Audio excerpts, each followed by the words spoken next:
Praise the lord. ఈ రోజు దేవుని జీవవాక్యము నిర్గమాకాండము 33వ అధ్యాయము 14వ వచనము. నా సన్నిధి నీకు తోడుగా వచ్చును.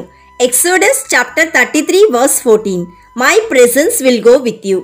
ఇక్కడ దేవుని సన్నిధి ఇశ్రాయేలు ప్రజలను ఐగుప్తీయుల నుండి అమాలేకుల నుండి రక్షించింది. దేవుని సన్నిధి ఇశ్రాయేలు ప్రజలను నడిపించుటకై పగటివేళ మేఘస్తంభము వలె, వారికి వెలుగుచ్చుటకు రాత్రివేళ అగ్నిస్తంభము వలె ఉండెను. దేవుని సన్నిధి ఇశ్రాయేలు ప్రజలకు ఆకాశం నుండి దేవదూతలు తినే ఆహారమైన మన్నాను కురిపించింది. సముద్రము మధ్యను ఆరిన నేల మీద నడిచిపోవుటకు సహాయం చేసింది. ఇంకా దేవుని సన్నిధిలో ఇశ్రాయేలు ప్రజలు అనేకమైన మేలులు అనుభవించారు. అంత గొప్పది దేవుని సన్నిధి. అయితే ఇశ్రాయేలు ప్రజలు దేవుని ఆజ్ఞలను లెక్క చేయకుండా వారికి ఇష్టం వచ్చినట్లు ప్రవర్తించారు. ప్రియ సహోదరి సహోదరుడా, ఈరోజు యేసయ్యను విశ్వసించిన మనమందరము కూడా యేసయ్య సన్నిధి కావాలి అని ప్రతిరోజు ప్రార్థిస్తున్నాము. యేసయ్య సన్నిధి ఎలాగైతే ఇశ్రాయేలు ప్రజలను కాపాడిందో అలాగే ఈ రోజుకు కూడా దేవుని సన్నిధి ప్రతిరోజు నిన్ను కీడు నుండి అపాయం నుండి భద్రపరుస్తున్నది. యేసయ్య సన్నిధి నిన్ను పోషిస్తున్నది.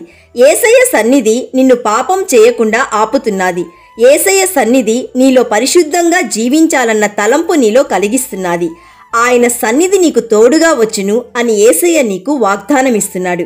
My dear friend, the wisest thing you can say from today is, Lord, my Lord, I want you in everything for ever and ever.